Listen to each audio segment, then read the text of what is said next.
Before I get to this segment, I had a bug that got in the way. If you get to know the bugs, if you got to know him, you'd realize that whatever he did, you have to do opposite.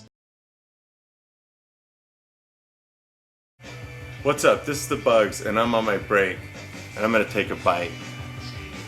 A tokay gecko. Ouch! Oh! Oh! That baby don't play. Oh! He cornered the market, but he did not make me bleed. Ah! This is the Bugs and my break. Can we do both sides? I'm gonna take another. That was half a break. Here's my other half a break. Ah! Oh! Okay. Oh! Well, I gotta get. We'll see you later. One more. I've got an idea.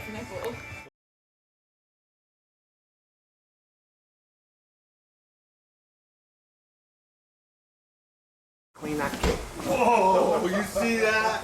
That thing jumped and almost struck out and took me out. Let's get back to my quest. Blocking my camera again, Bugs. Come on, B. I gotta work here. I gotta work. Bugs, just She's showing got all of her body in the back protecting her kids. I see. All I she's see got it. is a quarter of her body out. And that's the part that's gonna strike. And it's almost like grabbing her by the neck. Now, I want her to come out at me. Okay, Then go. This is what I want. However, This is taking too long. I don't know. You can cut it.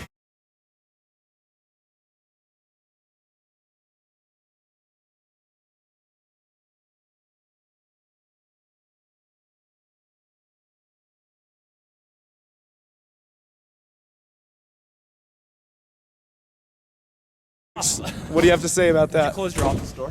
I'm gonna say it's better than being on fire. You saw my hand, it was starting to burn right when Josh got on it. Let's take a sniff. Fresh potpourri. But let me tell you something, do not inhale that. Do not inhale that. I mean the snake musk. Took care of that smell though, didn't it? Yes, it did. And the V and the Josh. You guys have a good one, and we'll tune in. We'll get back to that litter that we were talking about now that the fire's out. I've got something cool to show you today. I've had a litter and I'm going to show you how to successfully put it away. Okay, I've covered up the box so the female's not nervous. I typically like to leave the female in with her babies for at least a few hours. If I ever catch the birth, I want the female to roam around, smell that she's done a good job, get familiar with the babies, and then be in a defensive situation.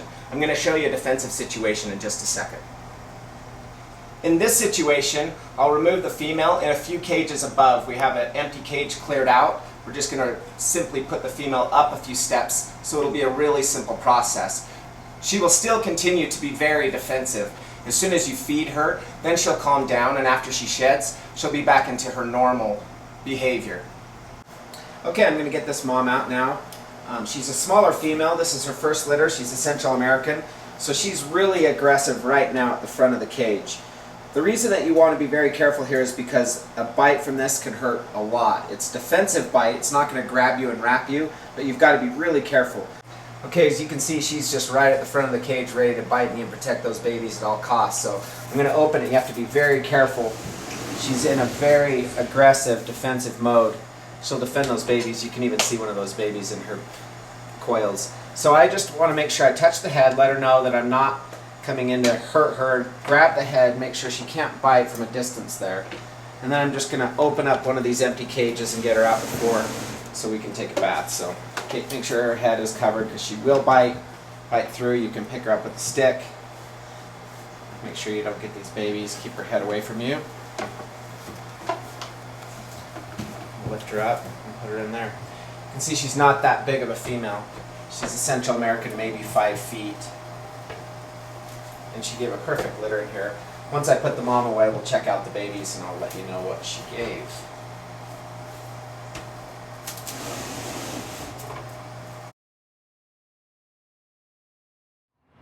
You got it? I got it. Okay. Hey, we're gonna help my dad with the litter. This is a snake that just gave birth. It's a Central American T-positive albino. And we're gonna show you the litter. You want to pull open that cage? Be very careful, buddy. That female, you can see her roaming. Okay. Careful, careful now. This is your moment. Yeah, look at that puppy. She's gonna come flying out at you. Careful, watch your head. Open from the side. Always here? block your face. I always open from behind. Let me, Cass? Like right here? No.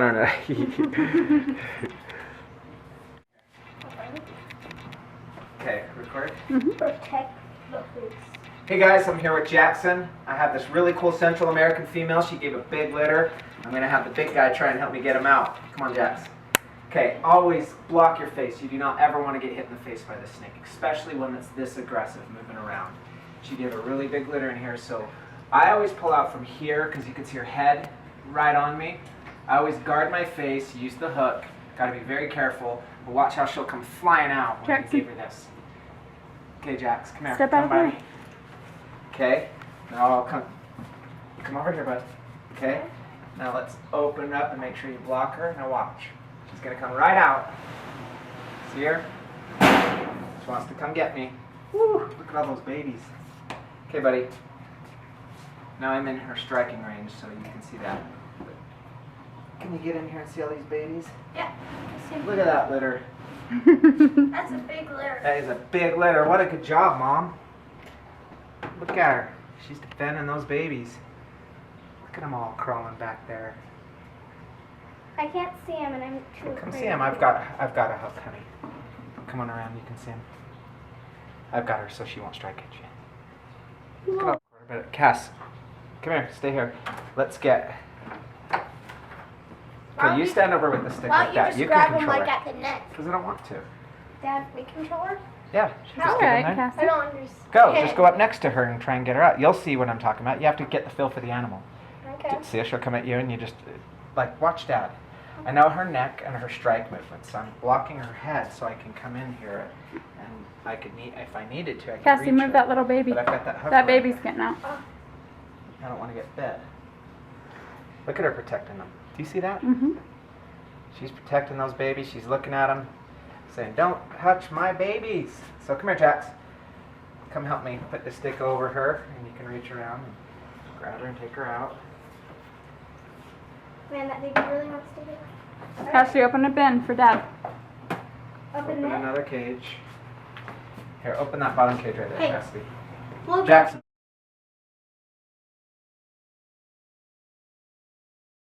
Okay, you want to put her in, Jax? Okay. Come on, be careful. You gotta know it. It's just a wild animal. It's defending her young. She's not trying to hurt us. She's just She needs behaving some like her water. instincts. She's not mad at us. We'll get her water later. Just want to put her away, and Jax and I sift through these babies. We'll put her away in a bit. Give her some food. Careful, Jax. Control her head. She's still trying to protect all those babies. There you go. Good job, boys. Sun globe. What you got, Miss Cassidy? Sun globes. Some don't be worried about them biting you. I'm not. Their bite doesn't really hurt. Not at this age. It just is a scary thing. You gotta hold them soft. Give that little friend that's creeping out. Hey, little buddy. Come on. Man, there's a good litter in here. Are they boa constrictors or boa pythons? They're Yes. boas. They're Central American boas. boas. Boas give live birth to the python's legs, and you know that. No, I mean, if a boa constrictor and a ball python mated, would they? That would never happen in life. They can't mate. They can't. No. They are not compatible to produce What's It's babies. like saying that What's Daxter this mates with stick on me? Thomas. That's its umbilical cord. It just fell off. Yeah, see, it's linked to here. And that's dried It out. That just means the fell babies off. have been born for about a day. It's still wet right there. See? They get fed right through their belly. The umbilical cord comes right out, and they're fed right there. It just Let's get a fell fresh off. one and show it. Yeah, it'll fall off. Should I get a Look, bin? see to that put one? 'em in, It's or still what? attached to it. Film this. I am. Oh, it just fell off right there. Just attached. Oops. But see, he just bit me. This little guy has his umbilical cord. He's fed through there. That will seal up just like a navel. Hey, I'm Jackson Stone, and the father of this litter was a Central American T-positive sun globe. We got a big litter, and we're gonna take him out and count him. Wash him off. Do you see the difference in that sun globe, buddy? Yep. That one's a hypo. See the difference in the colors of the two? Man, not See the one hypo slug. too? This is a good litter. I know, beautiful litter. That's a small female too. There's another sun globe that you can see. Here, let's take him out.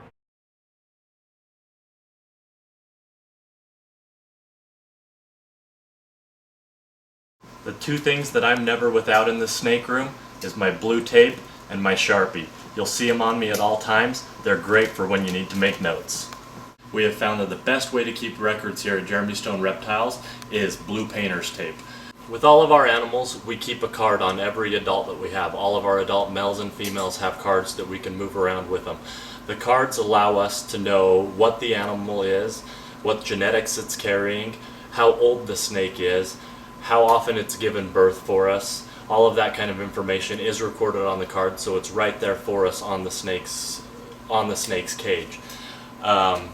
As the breeding season progresses, the easiest method that we've found for keeping track of what's going on during the breeding season is blue tape. Blue painter's tape can just be found at Home Depot.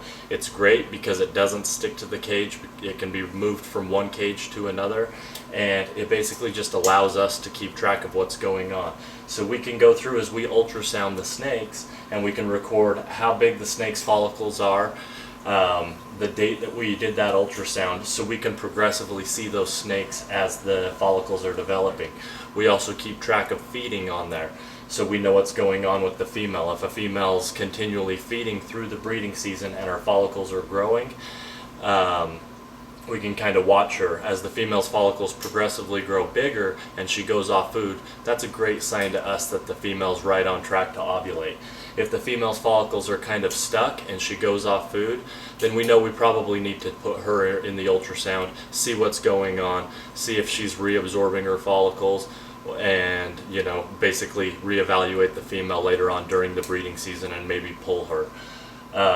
It's also great because at the end of the breeding season, what we can do is we can then transfer all of that information to the computer and to the snake's cards so that we know what that snake does from one year to the next. The blue tape system has not only helped us with our adults and keeping track of our breeding records, but it really helps after our babies are born. We may have several litters of boas born a week during the birthing season, and it can be a lot. It can be a little overwhelming at times. But this basically allows us a very simple method of keeping track of the babies, what litters they came from.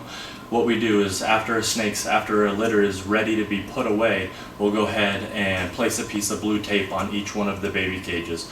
We can then put all the snakes away from that litter, label what litter they came from, what the snake is, what the sex of the snake is, all of its genetic information and its parent information along with its birth date. That way we're able to keep perfect track of what the snakes are, where they came from, what bloodlines they came from. It also helps us during feeding. During those first couple weeks when we're trying to get all these snakes started, it allows us. A lot of them will take meals right off and will feed consistently week after week after week. But every once in a while you run into a baby that has a problem such as regurgitation, or maybe one that's just being a little bit of a picky feeder. That way we can star a cage so that we know that that snake needs special attention on feeding day so that we can give that snake the attention that it needs. Alright, this section's on handling and taming aggressive boas. What I did, I just barely opened this box. Haven't agitated the snake yet. He is clearly awake, he knows I'm here. Handling an aggressive snake is all about confidence. The best thing to do is just go in very slowly, kind of go underneath the snake, pick up the snake gently. Don't put your hand in front of its face. Don't give it anything to strike at. And then as you're going to tame this guy down, you're kind of just going to let him crawl through your hands. Usually boas, once they're in your hands, they look at you as a climbing structure. So they're not going to turn around. Normally they're not going to turn around and bite something they're climbing on. So you really just need to keep your hands and everything away from its face, especially if you do know that it's an aggressive snake.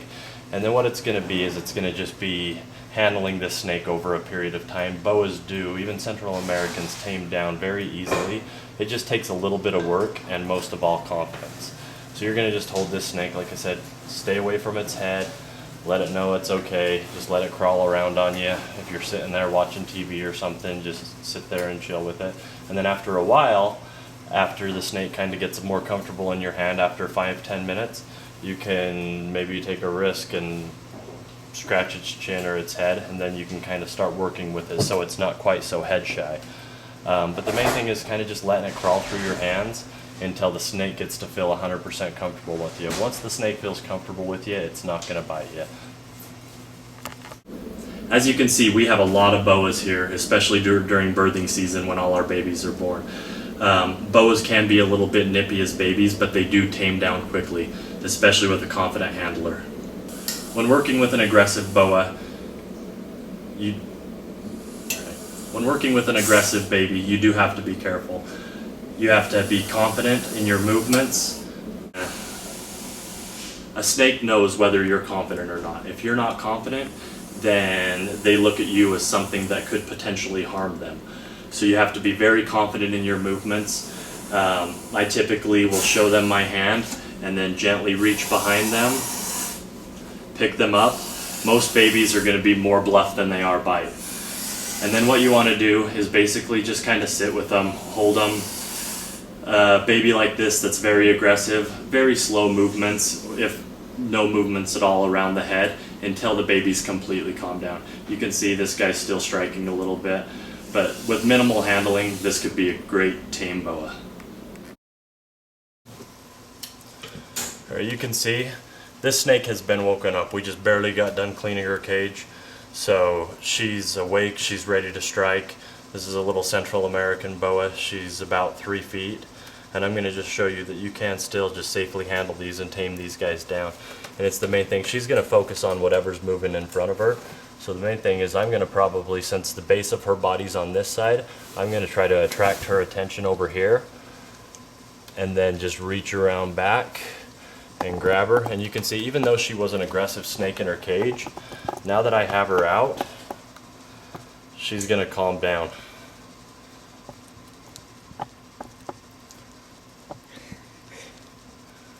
Some snakes it takes a little bit longer than others. This girl also has a mill in her belly, and that also has a little something to do with how she's feeling. But now that she's wrapped around my arm, she feels safe.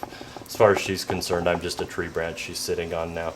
So a snake like this, it's going to just take a little bit of time. You can see if she starts angling her head towards you like that, it's good to just kind of try to reposition her and just get her head away from you. Because when you're taming, you really don't want to take too many bites, but you're going to have to take bites when you're taming boas. But even the most aggressive boas are easily tamed. I love how you did that head thing away. That was sick. Alright, this is one of our adult Central American boas, and because these guys are breeders, they really only get handled when we clean them. So they still tend to be a little bit aggressive for us. But what I'm going to do is just kind of gently tap it on the head. I'm going to let it know it's not feeding time, because that's one of the main things. You don't want a feeding response strike. So as soon as you've kind of tapped him on the head a couple times, rubbed him, he knows it's not feeding time. Now I can safely, gently come in here and pick her up. She's good to go. That's a good practice to have with any adult snake, whether it's a snake you've had for 10 years or not and it's tame and it's never struck at you. To avoid a feeding response, it's always best to just give them a little bit of a rub on the head with something, just so they know that you're not food and you're not going to get that feeding response strike.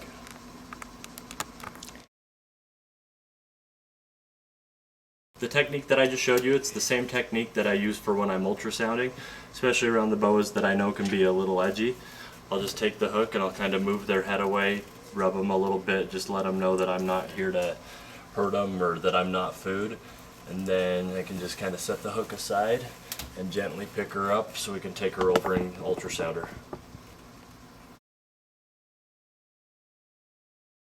Alright, both of these females have been great breeders for us. This female here is a proven breeder. She's actually one of our females that has gone, I think she's gone 4 years for us now. And this Sharp, she'll be a 3rd-year breeder this time. And they're both they're not aggressive snakes, but they are snakes that we know we need to be a little leery of. You can see how alert and attentive they already are. And we're getting ready to feed them now, so we're going to take them out of their breeding group. And I'm going to just kind of show you the caution that we'll use, especially with a snake that size. It's good to always have somebody around when you're handling a bigger snake, especially if you know it's a known biter, just in case it does grab you, that they are there to help you get her off. But the same thing, we're going to just kind of tap her on her head, let her know that it's okay. And then once she knows that I'm not here to hurt her, that I'm going to just go ahead and move her. She'll just let you pick her up, and then you can move her to her feeding cage with no issues whatsoever.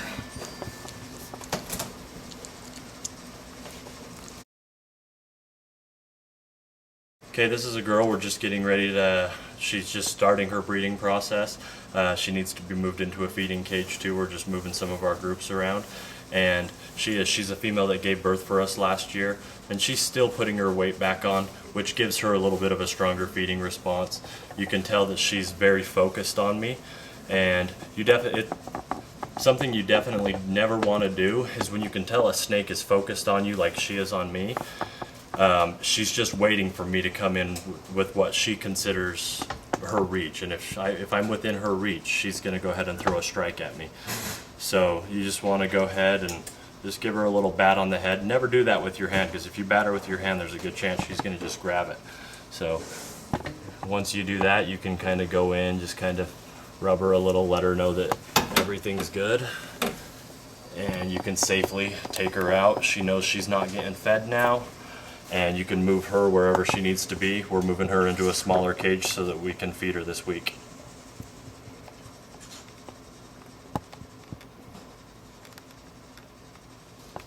If it's a boa that's a breeder, and so they're, tend to maybe be a little bit more aggressive because they don't get handled all that often, support is the main thing. You need that, the snake needs to feel like you're supporting its entire body.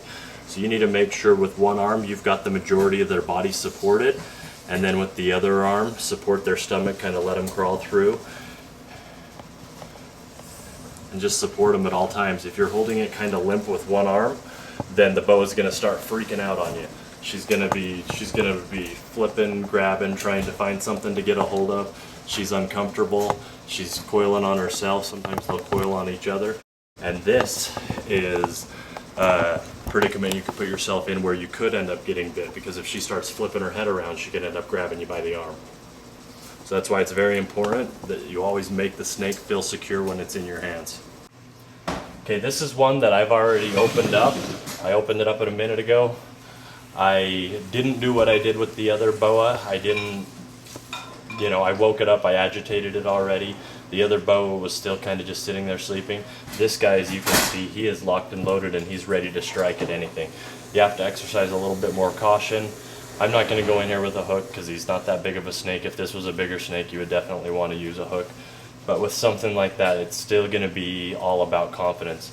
I'm going to show my hand to the snake up here, give him something to look at, and then I'm going to just let me do that again. No, just continue. I'll just do it again. Okay. I want to even show you getting bit like that and say, look, Okay. You didn't even budge. Okay. I like that. Okay. See, occasionally you'll have to take a bite. So this snake, as you can see, he's already been agitated. I did just take a bite from him, but the main thing with snakes is you really can't flinch. You don't want to pull back. You don't want to jerk. You kind of just got to move confidently around them, give them something to strike at, and then once they throw a strike, you can gently go around the back, pick up the snake, same thing, start treating it, let it treat you as a branch. Keep them away from your face, keep them away from your hands.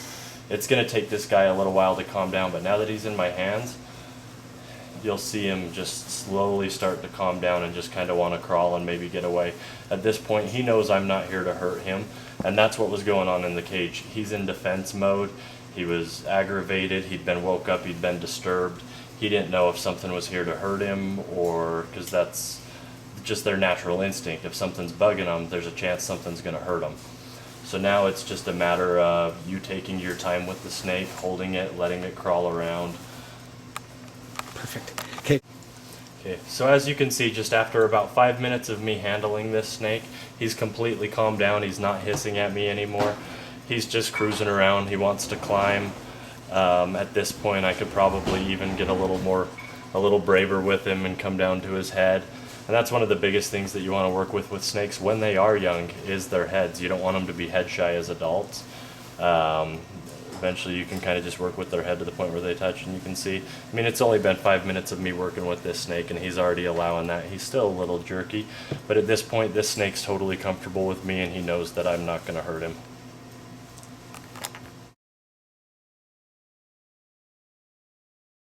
Give you a really good secret. The Colombian boas, for some reason, they work their tails over really heavy. So we check the tails, and we're going to show you how to clean tails. You don't have to do this, but I've noticed that their tails can go bad in any certain substrate, paper, aspen, so we're always keeping a close eye on our males' tails. Josh and I are going to show you how to clean them out if they're bad. So I'm going to pull out a few males and just go and clean them after they've been cleaned, show you what we look for and signs to look for, and this could really help you save your males. So to pop it, just kind of place your finger underneath, pull back the vent.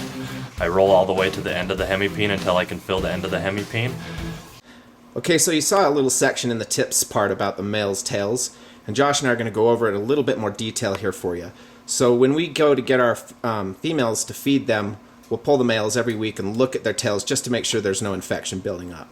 And Josh is going to pull this male here and show you another one and what to really look for.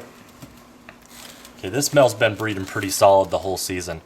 What you're going to look for, this is a big male, so he's not going to have as many problems as some of the younger males that are really having to work their spurs.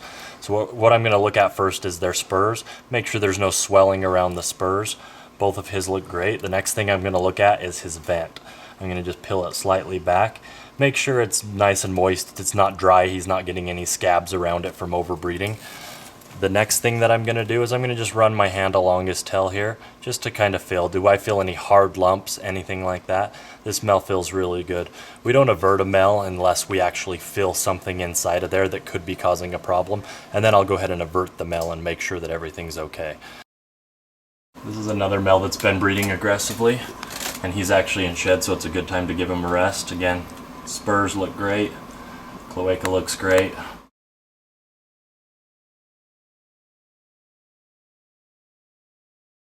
Good healthy spurs, no swelling around the cloaca. Cloaca's nice and moist, there's no scabs. You're gonna run your hand along him, and I'm gonna be a little gentle with him because he's in shed and I don't want to peel his shed off. But everything feels really good on this male.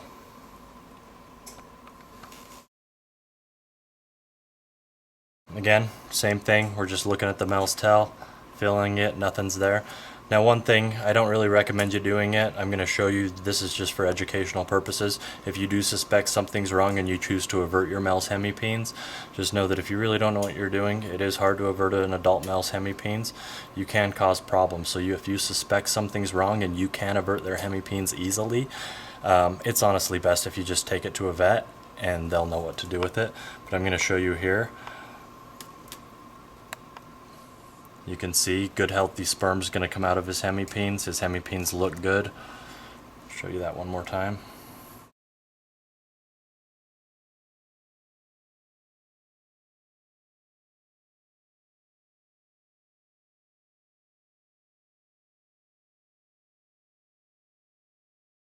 So I'm going to go ahead and avert this male just to show you what healthy sperm and hemipenes should look like during the breeding season.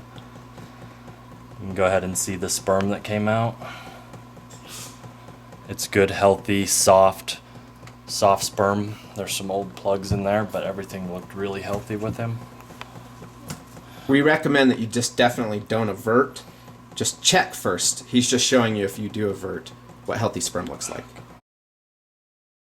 So you can feel for healthy hemipenes, and we don't recommend you averting unless you feel that lump, something hard in there.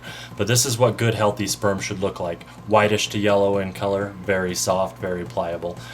Infected sperm is going to be like what we showed you before. It's going to be hard and usually discolored green. Alright, so we went around and I was able to find one male that was starting to have some issues. This is very unhealthy sperm. So if you see something like this, you're going to want to take this animal to the vet. It's probably going to have to be on antibiotics. We don't want to give any vet advice here because we're not vets. So this animal will have to go on antibiotics, and if treated early and caught early, that's why it's imperative that you look at your males every week. This animal will be fine for next year's breeding season. If you let something like this slide another week, maybe 2 weeks, this animal's unsavable.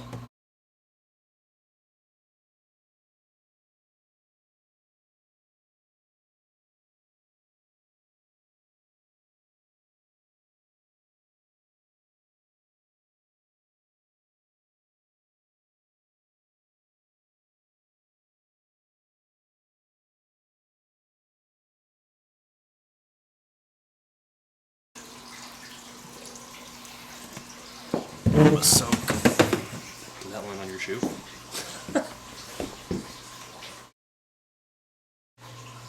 This is a male we pulled out of breeding about 2 weeks ago because he had just a hard lump in his tail. Been just cleaning him out every couple days. You can see the sperm actually starts to harden and turn more of a greenish color, and that's how you know that an infection is starting. See, and this is good, healthy sperm, and that was in there alongside of the bad sperm. So you know there's still good sperm in there, and that's how you know the infection's just kind of starting to take hold.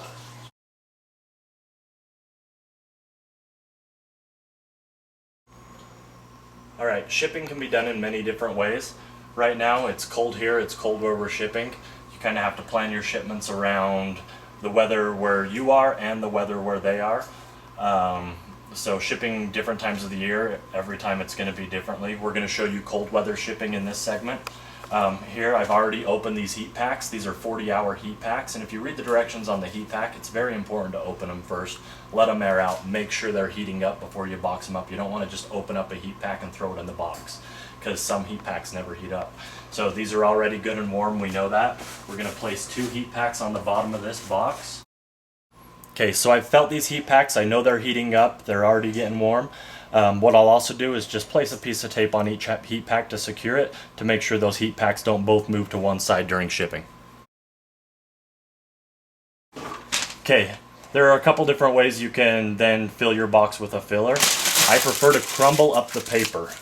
And what I'll do is I'll get a complete layer of paper crumbled over the top of it. We use crumbled paper instead of shredded paper because FedEx can be a little rough with the boxes sometimes. Shredded paper can move. Your snakes can land directly on the heat packs. If you get a nice layer of crumbled paper in there, that paper's not going to move.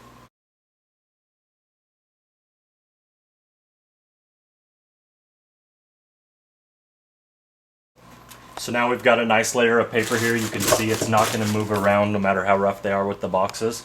After that, you can place your snakes in.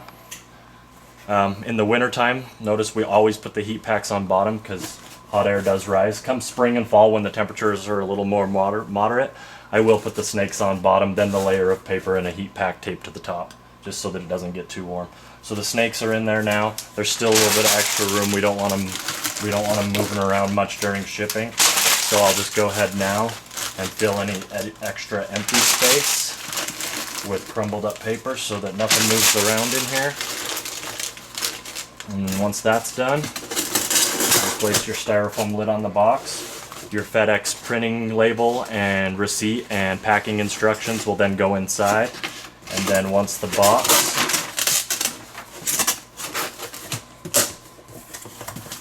box has all been sealed up, printing label on top, and they're ready to go. So you just received your snake. It's very important. The first thing you want to do is look over the snake, feel it, see how it came in, if it came in warm, if it came in cold. Next thing you want to do, look for good tongue. Check the snake. If you're looking for things like mites or something, you're not sure who shipped to you, have never dealt with them before, inspect the snake for mites. One of the best places you can look is on the chin. They love to hide there in that crevice in the chin. You've looked over your snake. We still always recommend, once you get a snake, no matter who it comes from, that you quarantine the animal just to make sure that no problems do pop up that you have already introduced into your main collection. Alright, now you've received your snake from us. The best thing you can do, if it came in, good temperatures, everything, you set your snake up in the enclosure that you've designed for it. Let it sit. Let it sit for up to a week before you even try to offer that snake a meal. It just went through a transitional period. It went from our collection to your collection. You're going to want to let that snake settle in, let it feel secure. Don't mess with it too much. Give it 5 days in its cage before you even do anything with it. And then after the first week, go ahead and offer it a meal. Alright, let's say you just got your snake and it came in very cold. Its body temperature is very cold, it's moving very slowly. The worst thing you can do to this animal is warm it up quickly. Something like tossing it in warm water or something like that. Let's say this snake's body temperature is 50 degrees and you throw him in an 80-degree water. Because snakes are cold-blooded, their body temperature is influenced by external conditions. They need to warm up slowly. The best thing you can do for an animal that comes in cold is either leave it in the bag or something like that. Just put it in your room at room temperature. Don't put it on heat, and give that snake 2 to 3 hours for its body temperature to go from, say, 50 degrees to 75 degrees or whatever your room temperature is. And then you can go ahead and soak the snake if you wish and put it away in its enclosure. Shipping your reptile, even in cool temperatures, when properly packed, usually they show up with no hiccups whatsoever, but we have had problems with other people shipping animals to us. We've had animals that have been delayed and come in 2 days after the date that they were supposed to be here. Those animals appeared dead on arrival. We set them in the room, even though they weren't moving at all, no tongue flicking, no movement on the snake whatsoever. We just set them in our room at room temperature. Every one of those snakes within 3 hours were crawling around in the delis that they were shipped in. Had we done something extreme with those animals, like threw them directly into a cage and set them right on the hot spot, or tossed them in warm water or something like that, those animals would have perished. But because we did what we should have and just let those animals properly come up over a period of time, their body temperature increased, they started moving around, they came to just fine with no long-term effects whatsoever on the animal. Okay, you can see that he's still in his sack here. We'll remove the sack, take him out of it. And the sack is always attached to that umbilical cord, and that's the extra slime around that we see where we throw it off, but we'll just let him come out of his sack. Nice, you don't want to rip that umbilical cord, so you gotta be careful. But that's where you'd find the ball that we discussed before, and then you pull that off. The rest of that slime is the sack that he's been sitting in, so now he's broken out. We'll wash him off and he's been ready. He was born 24 hours ago, but he just sat and soaked up all that yolk, and now he's ready to go. I'll remove this real quick. Below that, it's hard to do slimy. You get that ball. Pinch it off. And then you can see it will just stop bleeding at that point, and he'll soak the rest of that up. He'll be ready to go. Slimy sack.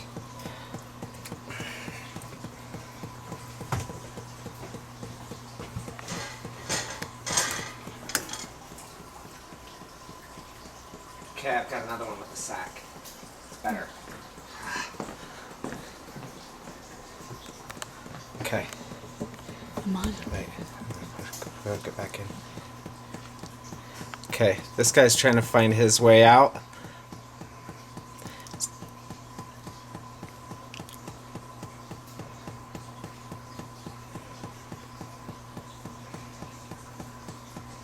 Sometimes they're born in this sack, and sometimes the mom releases it.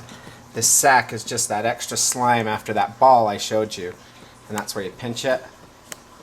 Right there. And it comes off. If you get it below that ball, it won't bleed. Let's see, it's nice and sealed up there, right by that ball. Bleeds just a little bit, then it stops.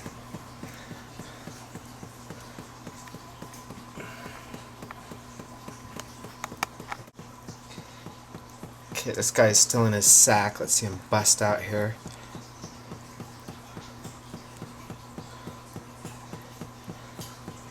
There's the opening.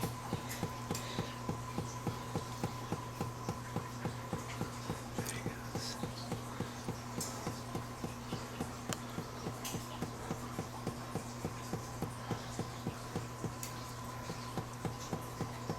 You can remove this membrane sac here. They're awful slimy.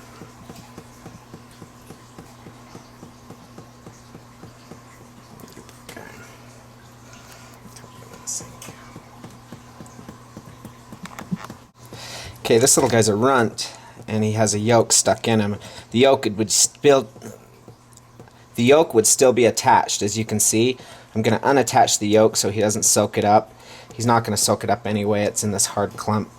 So I'm going to pinch that off. Throw it down the sink. You'll see will it belly. We'll just pinch that off right there. He'll soak the rest of that up, and he should be okay. I'm going to wash him off. Head's all stuck.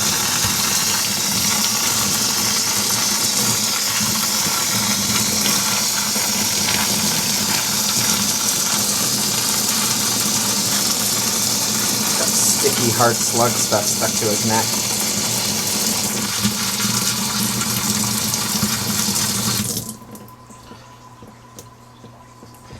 Okay, that's good. I'm gonna get this female out here. It's a beautiful female. There's albinos in there? Yeah, this is the first, this female is a first-year mom. She was born in 2008. She's a perfect circleback motley. You can see her babies. I can count 6 albinos in here, a couple babies, just 1 slug. First litter, and they are big babies, so I'm going to go ahead and remove her and let them sit for a bit. You can tell she's just a gorgeous mom. I love the full motley pattern. She's from the stripe line. She's het albino, and she gave some nice babies in here. We'll have to look at them as soon as I get her out.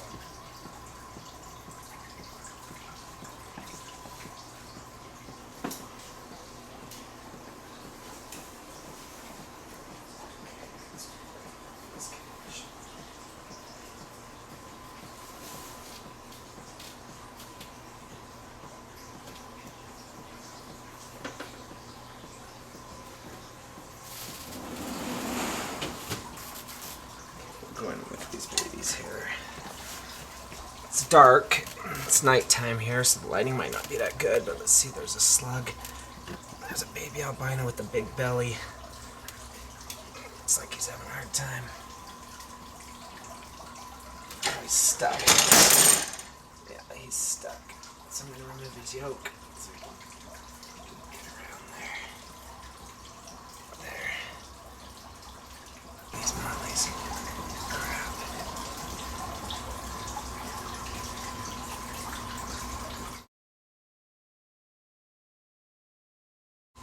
Just because they're brand new. That one has a big belly. When they have big bellies, they act retarded. And will they be okay? Yeah. Just a big, huge belly.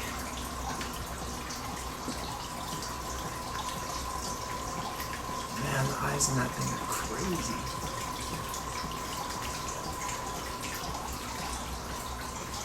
It does look retarded, actually, so. Stop for a second.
This is a Het T-positive female. I bred a Motley T-positive to her. You can see creeping out in the back. There's a few T-positive Motleys, T-positives, a couple slugs. But I like to leave the mom in here, let her know she's done a good job. She gave birth a couple hours ago. And I'm going to get in and pull them out soon.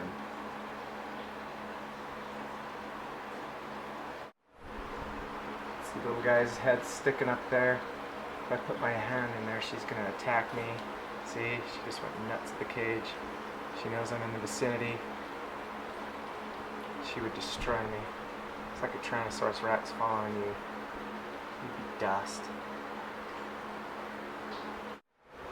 This is just atypical behavior for a normal boa constrictor. You never really see them this aggressive, but when they have young in there, they are so fast and so on anything.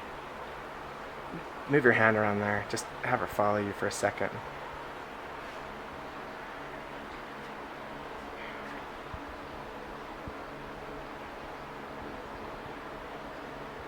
She's kind of fixated on one spot. Yeah. She's checking you out though. Here, let me see. I got a good angle. Insane.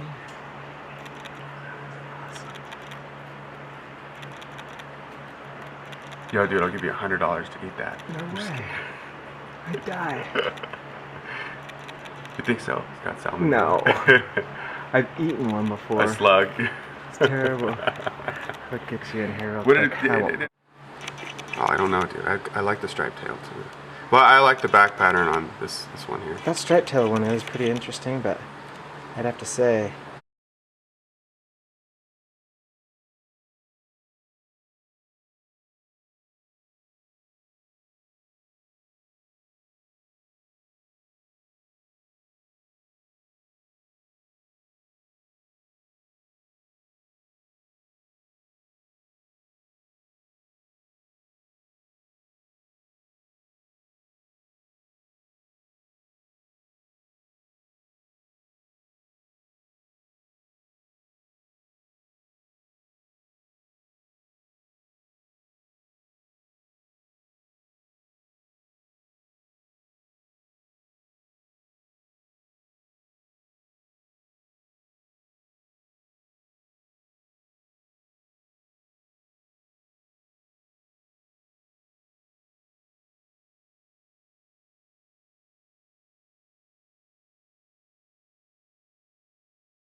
Hey everybody, I've got something pretty cool here. When you think boa constrictor, you probably think very large snake.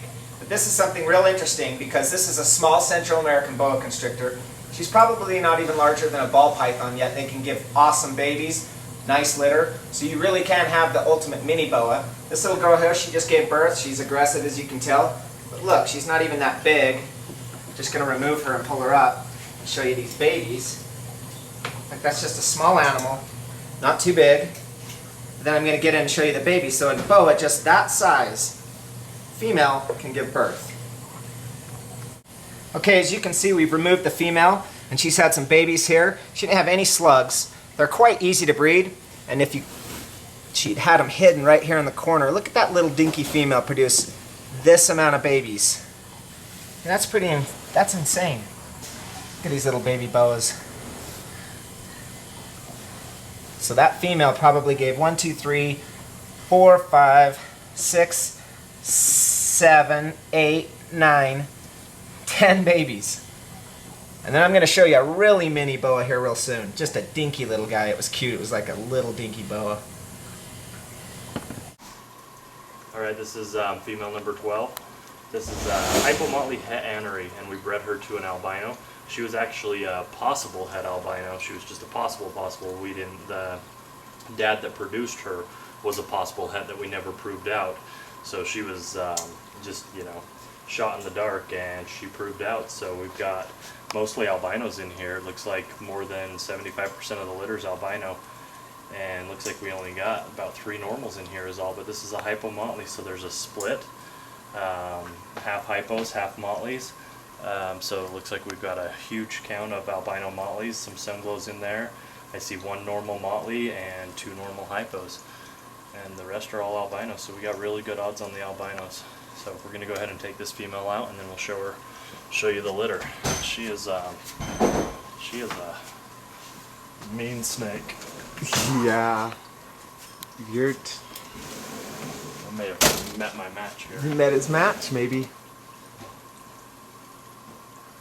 slow.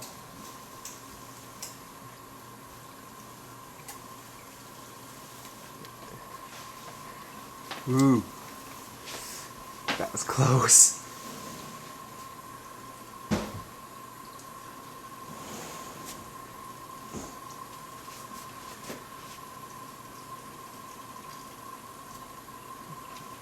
Yeah, you almost met your match there.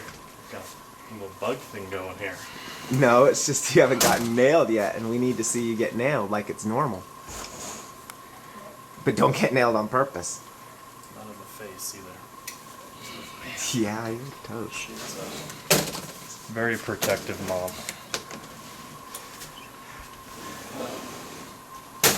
Ooh. Get her out before she strikes that cage too many more times. She's hissing. I'm backing up.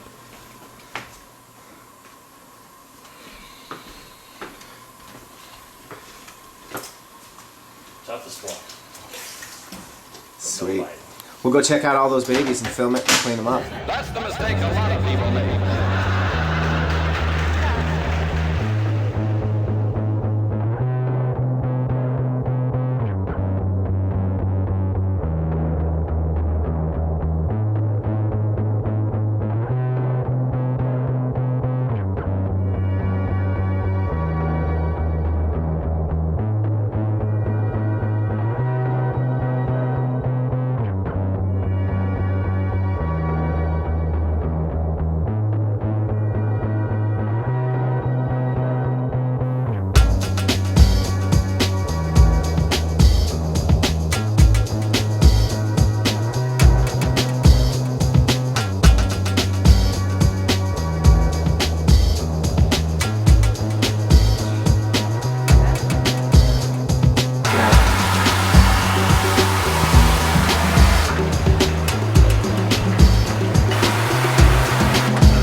Show you some of the jungles that are het anery.